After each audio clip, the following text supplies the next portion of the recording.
Hello ഉണ്ണി, ഉണ്ണി, ഉണ്ണി, നീ എന്താടാ ഒന്നും ഉണ്ടാത്ത്? അച്ഛാ,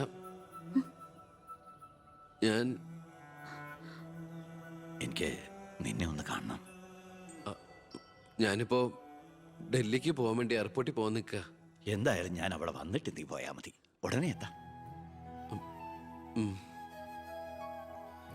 അച്ഛനാ, ആ ശബ്ദത്തില് പഴയ സ്നേഹവും വാത്സല്യവും ഒക്കെ എന്നെ ഉണ്ണീന്ന് അച്ഛൻ പണ്ടെങ്ങും വിളിച്ച് കേട്ടതാ.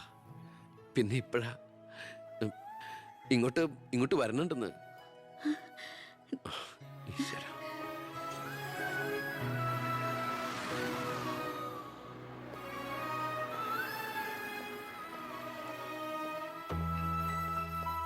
ഞാൻ കാരണം നിന്റെ യാത്ര ബുദ്ധിമുട്ടായി അല്ലേ? ഇല്ല, ഞാനത് അടുത്ത ഫ്ലൈറ്റിനാക്കി. ഓഹോ, വരൂ അച്ഛാ. പെട്ടെന്ന് കാണണമെന്ന് പറഞ്ഞപ്പോൾ നീ ഒന്ന് പകച്ചു. ഇനി എന്തിനുള്ള പുറപ്പാടാണോ എന്ന് ഓർത്തല്ലേ? അച്ഛൻ ഇനി ആർക്കും ഒരു തലവേദനയാവില്ല മോനെ. ചെയ്തു കൂട്ടിയതൊക്കെ തെറ്റാണെന്ന് മനസ്സിലാക്കാൻ വൈകി. ശ്രമിച്ചില്ല. അധികാരത്തിന്റെ ലഹരിയിൽ പായായിരുന്നു ഇത്രയും കാലം. പ്രായമാകുന്നോറും കുട്ടികളുടെ മനസ്സാവുമല്ലേ? എന്ത് കണ്ടാലും സ്വന്താക്കണമെന്നൊരു മോഹം. എന്താ ഇപ്പൊ ഇങ്ങനെയൊക്കെ? മുന്നിലേക്ക് നോക്കിയപ്പോഴോ തിരിഞ്ഞു നോക്കിയപ്പോഴോ ഒരു കാര്യം എനിക്ക് ബോധ്യായി. ഞാനെന്ന രാഷ്ട്രീയക്കാരൻ വെറും ഒരു വട്ടപൂജ്യമാണെന്ന്. എന്നിൽ അച്ഛൻ ഒരു മൃഗമായിരുന്നു എന്ന്. പ്രായശ്ചിത്തം ചെയ്ത പാപങ്ങൾക്ക് പരിഹാരമാകുമെങ്കിൽ ഞാൻ മോന്റെ കാല് പിടിക്കും. അച്ഛാ, അങ്ങനെയൊന്നും പറയല്ലേ. മതിയായി, എല്ലാം മതിയായി. ഞാൻ ഇന്ന് വരെ അഴിമതിയിലൂടെ ഉണ്ടാക്കിയതൊക്കെ സർക്കാരിന് തിരിച്ചു കൊടുക്കാൻ പോവാ. എന്നിട്ട് ചെയ്ത തെറ്റുകൾ ഏറ്റുപറഞ്ഞ് പൊതുജനങ്ങളോട് മാപ്പ് ചോദിക്കണം. അച്ഛാ, അച്ഛനെ വിശ്വസിക്കടാ. ഇനി നിന്റെ അച്ഛൻ വിശ്വാസവഞ്ചനം കാട്ടില്ല. മതി, എനിക്കിത് മതി.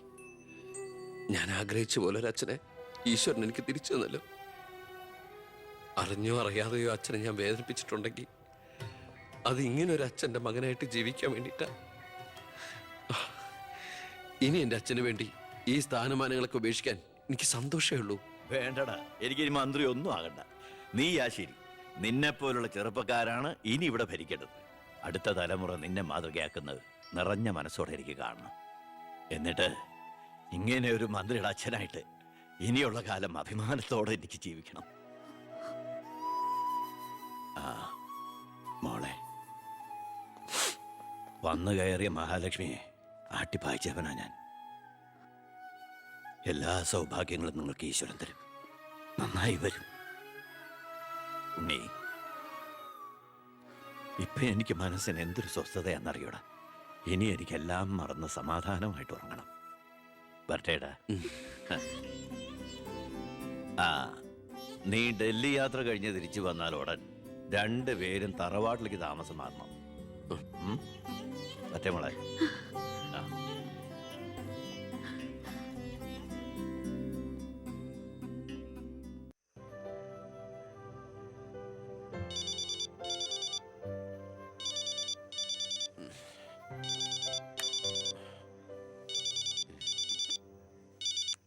ഹലോ.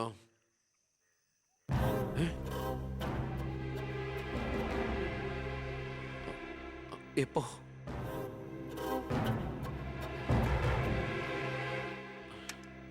മുൻ വിദ്യാഭ്യാസ മന്ത്രി ബാലഗംഗാധര മേനോൻ കാറപകടത്തിൽ കൊല്ലപ്പെട്ടു. ആഭ്യന്തരമന്ത്രി ശ്രീ ബി കൃഷ്ണകുമാറിന്റെ പിതാവാണ് കൊല്ലപ്പെട്ട ബാലഗംഗാധര മേനോൻ. സംഭവസ്ഥലത്തു നിന്നും ലോറി ഡ്രൈവറും ക്ലീനറും ഓടി രക്ഷപ്പെട്ടു. മൃതദേഹം പോസ്റ്റ്മോർട്ടത്തിന് ശേഷം ചിറ്റാരിക്കരയിലുള്ള സ്വവസതിയിലേക്ക് കൊണ്ടുപോകും.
ഇതിപ്പോ ആക്സിഡന്റ് ആണോ കൊല്ലിച്ചതാണോ എന്ന് ആർക്കറിയാം.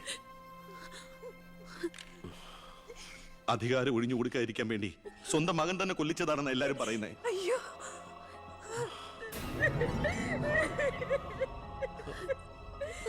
എന്നിട്ട് ആ സമയത്ത് ഒരു ഡൽഹി യാത്രയിൽ ആരും സംശയിക്കില്ലല്ലോ.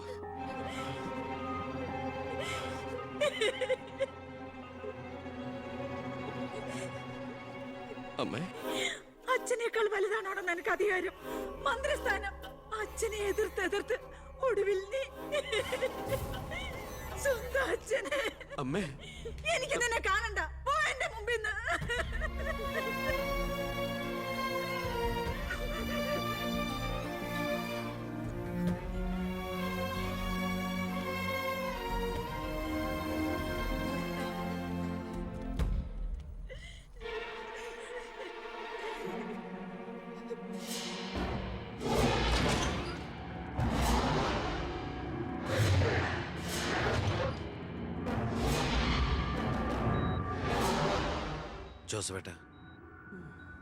ജോസഫേട്ടൻ അച്ഛൻ്റെ കൂടെ എങ്ങനെയാ?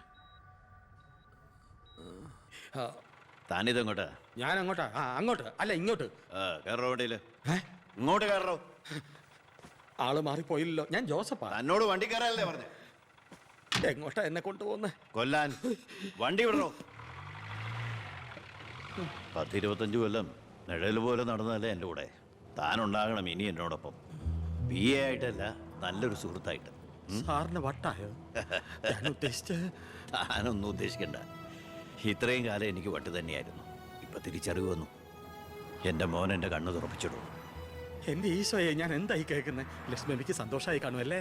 അതല്ലേ രസം. ഞാൻ അവളോട് ഒന്നും പറഞ്ഞില്ല. ഒരു സസ്പെൻസ് ആയിക്കോട്ടെ. മകനും മരുമകളും പെട്ടെന്ന് വീട്ടിൽ വന്ന് കയറുമ്പോൾ അവൾ അന്തം വിട്ടു.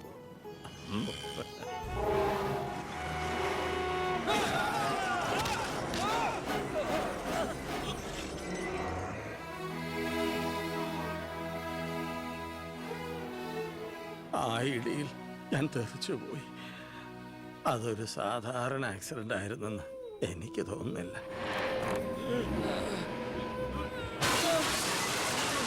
അല്ലെങ്കിൽ പിന്നെ ആ ലോറി പിന്നോട്ടെടുത്ത ശേഷം പിന്നെയും കൊണ്ടുവന്നിടിച്ച എന്തിനാ? മനപ്പൂർവ്വം ആരോ ജയിച്ച പോലെ.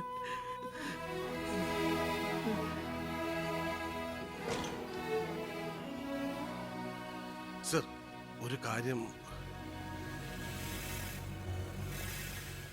ആ ലോറി ഡ്രൈവറും കിളിയും ഒളിച്ചിരിക്കുന്ന സ്ഥലം കണ്ടുപിടിച്ചു. പക്ഷേ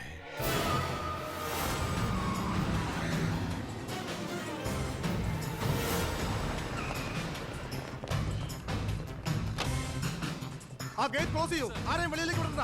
Come on, round up, go fast. Sir, Come on. എന്താ? Sorry madam. സർ, ആ നോക്കൂടെ. ആ നോക്കൂ. ആ ബാത്റൂമില്. ഏട്ടാ, അയ്യോ, എന്താ പ്രശ്നം? എന്താ ഇത്? look there. എന്താ പ്രശ്നം? അവിടെ ആരെങ്കിലും ഉണ്ടോ?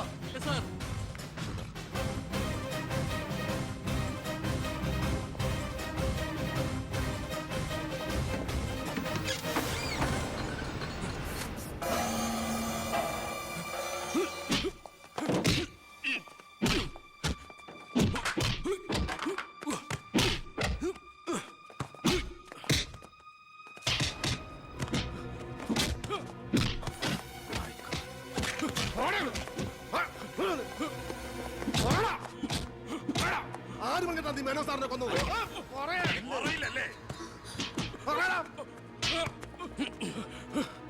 ഇവരിൽ ആര് പറഞ്ഞിട്ടാടാ നീക്ക് ഇവിടെ കയറി വിളിച്ചത്?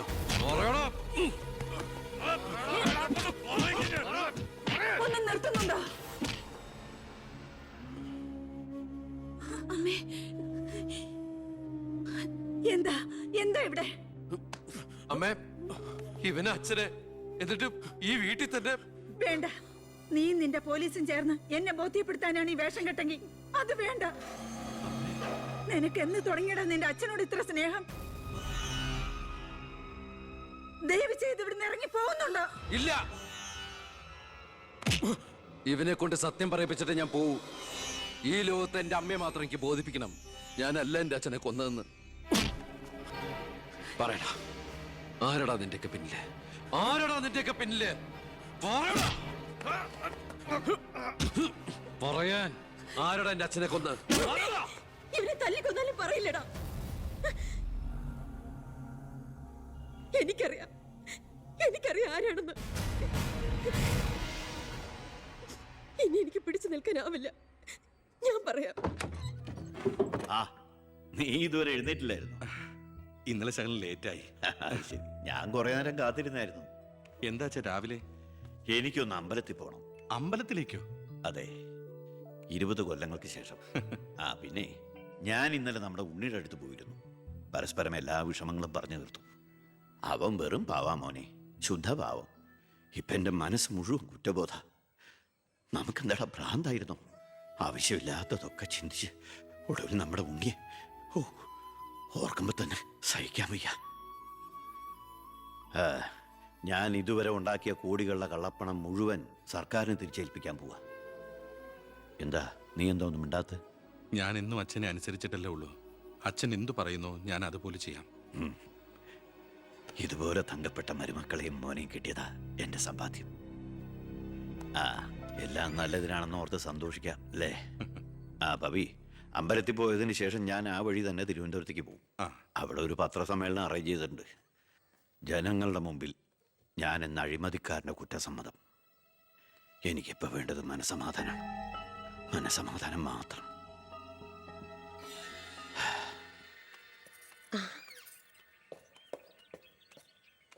സാർ ബെൻസേല്? വേണ്ടടോ, പഴയ ശീലങ്ങളൊക്കെ മാറ്റി നമുക്കിത് പോവാം. ശരി വാ. സാർ.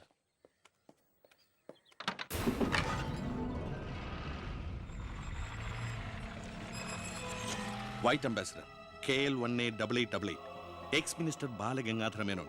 8 മണിക്ക് മുമ്പേ കാർ നാഷണൽ ഹൈവേ വഴി വരും. കൊലപാതകമാണെന്ന് ഒരിക്കലും സംശയിക്കാത്ത വിധത്തിൽ കാര്യങ്ങൾ തീർക്കണം. ഓക്കെ? ആ.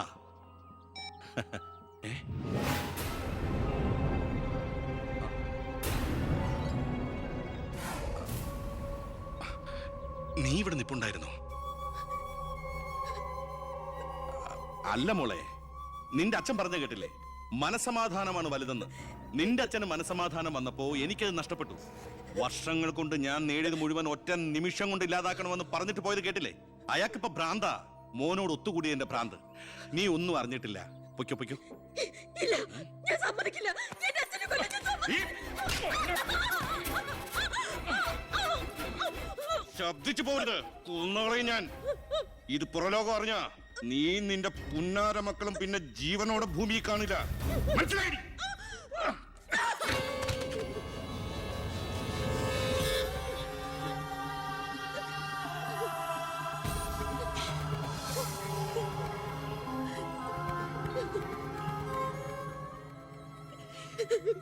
അയാള് ദുഷ്ടനാ. പണത്തിന് വേണ്ടി എന്തും ചെയ്യാൻ മടിയില്ലാത്തവൻ. ഞാനിത് പറഞ്ഞാൽ എന്നെ കുട്ടികളെ അയാള് കൊല്ലും. പറഞ്ഞില്ലെങ്കിൽ ഈ ജന്മം എന്റെ അച്ഛന്റെ ആത്മാവിനോട് പൊറുക്കില്ലടാ. മോനെ ഉണ്ണി, എന്നോട് പൊറുക്കടാ.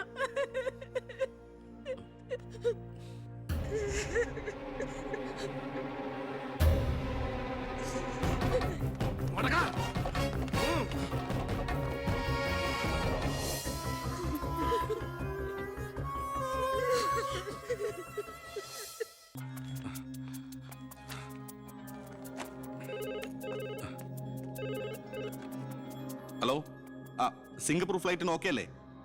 അടുത്ത ഫ്ലൈറ്റിൽ തന്നെ വേണം. ആ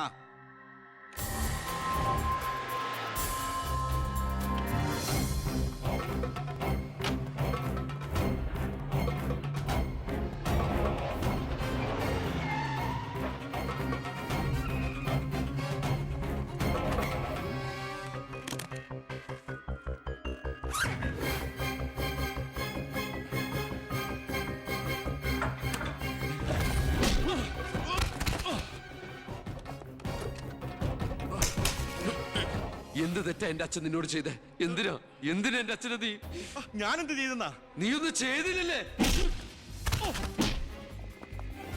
സാർ സാർ ആഹാ, അപ്പൊ ഏതാണ്ടൊക്കെ അറിഞ്ഞു അല്ലേ? പക്ഷെ ആ കൊലയ്ക്ക് പിന്നെ ഞാനാണെന്ന് നിനക്കൊരു കോടതിയിലും തെളിയിക്കാൻ കഴിയില്ല. അത്രയ്ക്ക് പ്ലാൻഡ് ആയിരുന്നടാ മർഡർ. ഇനി നീയാണ് എനിക്ക് പ്രശ്നമെങ്കിൽ കൊല്ലും ഞാൻ. എന്നിട്ട് കാശെറിഞ്ഞൊരു ബിനാമിയെ കൊലയാളിയാക്കി നിയമത്തിന് മുമ്പിൽ ഇട്ടുകൊടുക്കും. വെറുതെ എന്റെ യാത്ര മുടക്കരുത്.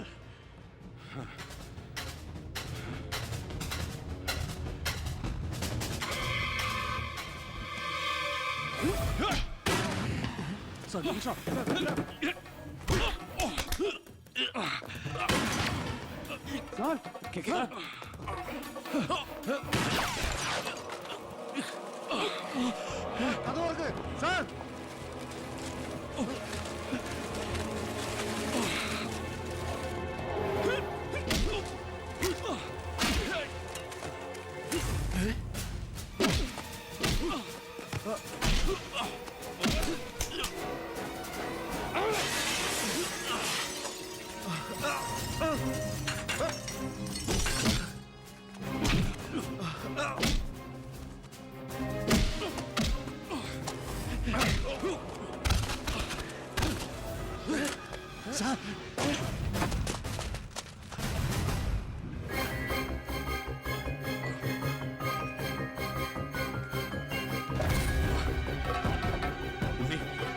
ഉണ്ണി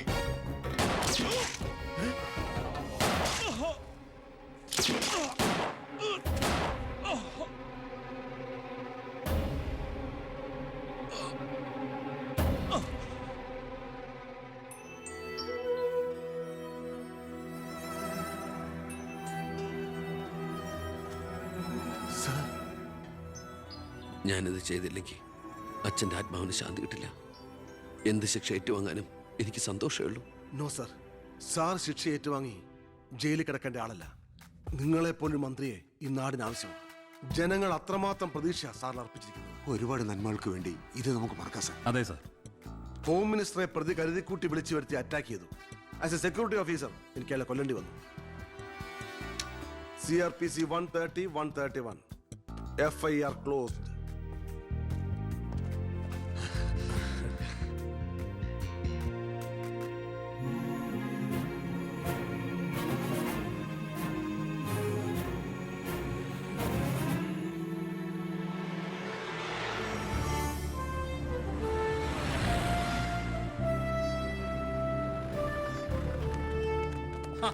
കൃഷ്ണകുമാർ നന്നാവുന്നുണ്ടോ? തന്റെ ഭരണതന്ത്രങ്ങളും പരിഷ്കാരങ്ങളും വിചാരിച്ചില്ല ഇത്രയും. ഞാൻ ഭരിച്ചിരുന്ന മന്ത്രിസഭയില് തന്നെ പോലൊരു ചങ്കുറപ്പുള്ള മന്ത്രി ഉണ്ടായിരുന്നെങ്കിൽ ഞാൻ കാണിച്ചു കൊടുത്തേനെ ഈ കേരളം റിയൽ ഗാഡ്സ് ഓൺ കൺട്രിയാണെന്ന്.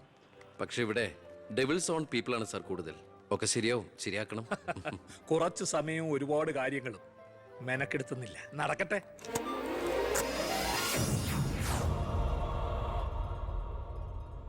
എന്റെ ജനസമ്പർക്കം ഇനി നിങ്ങളിലൂടെയാണ്. നിങ്ങൾ 4 പേരുടെ പിന്നിൽ 40 പേരുണ്ടാകണം. അവരുടെ പിന്നിൽ 4000, അവർക്ക് പിന്നിൽ 40,000. വിദ്യാർത്ഥികളെ സംഘടിപ്പിച്ച് നാടിന്റെ മുക്കിലും മൂലയിലും നമ്മൾ ഓരോ യൂണിറ്റ് ഉണ്ടാക്കുന്നു. ഈ ചങ്ങലക്കണ്ണിയിലൂടെ ഓരോ പ്രദേശത്തെയും പ്രശ്നങ്ങൾ നമ്മൾ ഭരിക്കുന്നവരുടെ മുമ്പിലെത്തിക്കണം. അവയ്ക്ക് തീർപ്പുണ്ടാക്കണം. ലോകത്തെ അപ്പാടെ മാറ്റിമറിക്കാന്നുള്ള തെറ്റിദ്ധാരണയോടൊന്നുമല്ല, ജനങ്ങളിലുള്ള എന്റെ നേരിയ പ്രതീക്ഷ കൊണ്ട്. എന്താ, നമുക്കൊന്ന് ശ്രമിച്ചൂടെ? എല്ലാ സർക്കാർ ജോലിക്കാരെ പോലെ മന്ത്രിമാർക്കും MLA-മാർക്കും വേണം സാർ റിട്ടയർമെന്റ്. സാറിന് എത്ര വയസ്സ്? 67 എന്തിനാണ് ഗവൺമെന്റ് പെൻഷൻ പ്രായം 58 ആക്കിയെന്ന് അറിയോ? 58 കഴിഞ്ഞാൽ ബുദ്ധി മരവിച്ചുകൊണ്ടേയിരിക്കും. സാറിനിപ്പോ സംഭവിച്ചോണ്ടിരിക്കുന്നതാ. സാറിന് ഒരു കാര്യം അറിയാം, ഇന്ത്യ മഹാരാജ്യത്തെ ഒട്ടുമിക്ക ഭരണകർത്താക്കളും കുഴിയിലേക്ക് കാലു നീട്ടിയിരിക്കുന്നവരാ. അല്ലെ സാറേ, നമുക്ക് ആ ഗുണ്ടാക്ട് ചെയ്ത പോലെ ഇതൊന്ന് ശരിയാക്കി പെട്ടെന്നൊക്കെ സീമാവെന്ന് പറഞ്ഞാ പിന്നെ സാറിന്റെ ഇഷ്ടം അതാണെങ്കിൽ അങ്ങനെ. നീ ഇതല്ല ഇതിന്റെ അപ്പുറം ചെയ്യും. എനിക്കിവിടെ ഇരിക്കപ്പുറത്തില്ല. എല്ലാവരും നിന്റെ പോലീസിനെ കൊണ്ട് തോറ്റുന്ന്. വില്ലന്മാരൊക്കെ വല്ലപ്പോഴും തോക്കട്ടെ സാറേ. പോലീസ് ഇവിടെ അഴിഞ്ഞാടുന്നു. നിരപരാധികളെ പോലും ഗുണ്ടയെന്ന് മുദ്രകുത്തി പോലീസ് പീഡിപ്പിക്കുന്നു. ഇതൊക്കെ പ്രതിപക്ഷത്തിന്റെ തെറ്റായ പ്രചരണം മാത്രമാണ്. സത്യത്തിൽ ഇന്നാട്ടിലെ ജനങ്ങൾക്ക് ഇന്ന് പേടി കൂടാതെ ജീവിക്കാനുള്ള സാഹചര്യമുണ്ട്. നിലയ്ക്കവും പഴക്കവും ചെന്ന മന്ത്രിമാർ കൃഷ്ണകുമാറിനെ കണ്ടുപിടിക്കണം. നിന്നെ ബുഷ് അന്വേഷിച്ചിട്ടോ? ഏത് ബുഷ്? American president. അതെന്തിന്? ഇതുപോലത്തെ ഒരു വിത്ത് ഉണ്ടെങ്കിൽ അങ്ങോട്ട് അയച്ചു കൊടുക്കാൻ പറഞ്ഞു. വേറെ ഒന്നിനും അല്ല, പാകി മുളപ്പിക്കാനാ. Leadership is action, not position. നേതൃത്വം പ്രവർത്തനമാണ്, പദവിയല്ല.